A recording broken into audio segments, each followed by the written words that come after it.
Ramji, how do you effectively communicate,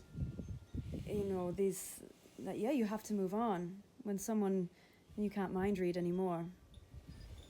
Yeah, well, that's right. You can't mind read. I mean, the whole thing is about sharing what you feel. I mean, there's nothing worse than being in a relationship with somebody who doesn't love you. By love, I mean understanding. Love is what stands under you.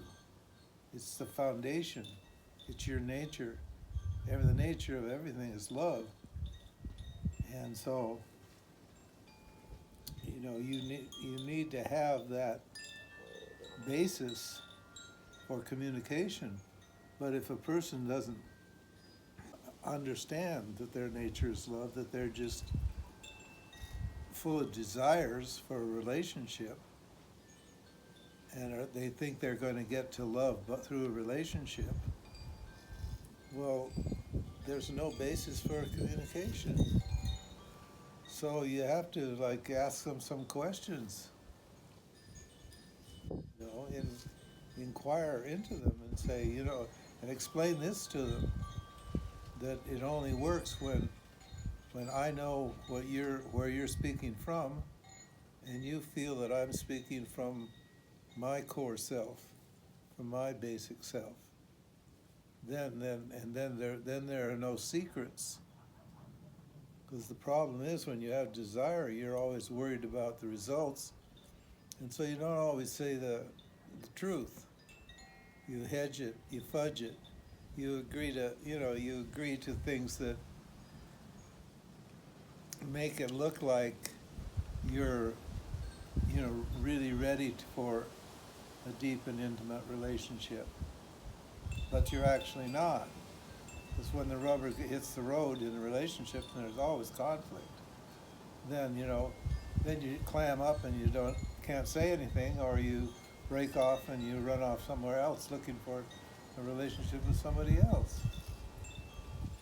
So the whole deal is, that a person needs to understand about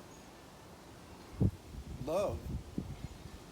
Because you don't really want a relationship for a relationship's sake. You want a relationship for love's sake. It's the appreciation of somebody else's feelings. Yeah, and that includes the appreciation of someone else's feelings. But what if their feelings are difficult? What if their feelings are, not what they want and not what you want? Then, how willing are you to stay in a relationship with a person who's basically unaware of what they're thinking and feeling, who's got their true thoughts and feelings masked by this rajas, this desire, or by this tamas, this denial, this dullness, and inability to look at themselves? I think that can perpetuate the counter person's sense of loneliness even more. Absolutely. So actually, you're doing them a favor by bringing up this point. And, you'd obviously have to make calculation as you go. How bad do you want a relationship, and why do you want a relationship with that particular person? And maybe that shows that there's some lack of a relationship you have with your own self. Indeed.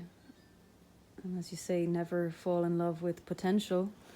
I heard that before. That's right. Only fall in love with actual. Now, actual might not be exactly your cup of tea. So if it isn't, then can you help that person to attain their potential without too much effort? Or, in other words, by accepting actual, maybe they will relax, and then they can grow into their potential. If you really feel that person is for you, long term, I guess. Because when you get the proper relationship, then there's no chance that you could have another relationship. Because all relationships are going to that point where there's no relationship. Exactly. right? So one person's as good as another when there's true love there. Mm-hmm. It's not like this person is special, No. right? Great. Thank you so much. You're welcome. Mm.